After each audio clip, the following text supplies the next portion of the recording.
Hi guys, this is Bian Vlogs. So hi guys, dito nga pala makikita nyo yung bubong namin ay inaayos ni Papa. Kasi itong bubong namin dito is butas-butas na to talaga guys, kaya need na talaga siyang palitan. As you can see naman guys, yung bubong namin is super kalawang na talaga. Ito nga guys, makikita nyo si Papa dyan yung naggagawa. Kasi dito naman kasi guys sa bahay is ang palaging gumagawa naman dito ay si Papa. Kasi marunong naman si Papa sa mga gawain like ganyan yung mga lalaking panggawain nga talaga.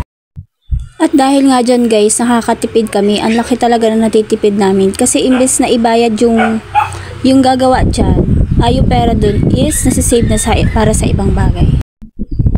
And ayan nga ako guys, video lang talaga ang person na to.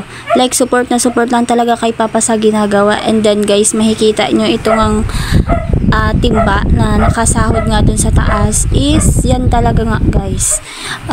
Di ba nga sabi ko sa inyo is may butas-butas na talaga yung bubong, kaya need na talaga siyang palitan. And then dito naman guys, nakita ako dyan ni Papa nagbi-video. And eto guys, makikita niyo yung loob ng bahay namin like super dumi nga. Kasi nga nung pagtanggal yan guys ng bubong.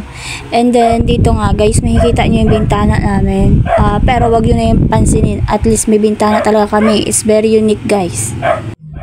At alam nyo na guys kung sino yung naglilinis na yan dyan. Nag-aalis ng mga alikabok. E di sino pa ba? Ako lang yan talaga guys. Ang super sipag na panganay na anak. Itong pagpalit nga pala guys sa bubong namin is after ito nung bagyong Ramil. Nung gabi kasi guys, umulan-ulan din nun. And then yun nga, nabasa dito nga talaga sa bahay. And then, yun nga, nag-decide na din si Papa na palitan na i-repair na nga itong bubong namin. Kasi grabe na talaga guys, yung tulo. Kaya after dito guys, huyo na talaga yung ulan na yan. At dito naman nga guys, nautusan ako ni Papa na maghanap nga nung pako ba yun. Basta guys, edi ako naman guys, syempre masunuri na anak to, edi maghahanap talaga to. Tingnan nyo naman guys, sobrang daming tools, like hindi ko talaga alam yung kung anong tawag sa mga yan, pero yung iba alam ko dyan, like itak, laghari, pero yung iba, ewan ko na, yung para may matulis na pang tanggal yata yun sa mga, ewan ko ba, basta yun. And then dito na nga guys, may inaayos lang dito si Papa sa kahoy dyan, kasi ewan ko ba kung ano, pero ayan nga guys, kitang-kita nyo naman yung bubong namin, like tanggal na nga. And then, ito nga, nakaakyat na nga ang babaeng ito. Super support talaga. Like, kukuhaan ko talaga lahat ng angle na yan na pinagagawa ni Papa kasi super sipag talaga niya ng Papa ko na yan. Super proud ako dyan. As in. So, ayan nga guys. Wala pa to guys, bubong. Kapag guys na ikabit naman na, ready na talaga yung bubong namin sa ulan. Like, wala na talaga dyang tutulo sa loob ng bahay namin. Yung nilagay nga pala guys na bubong dito ni Papa kasi repair lang naman kasi ito guys yung nilagay dito is yung gamit ng yero.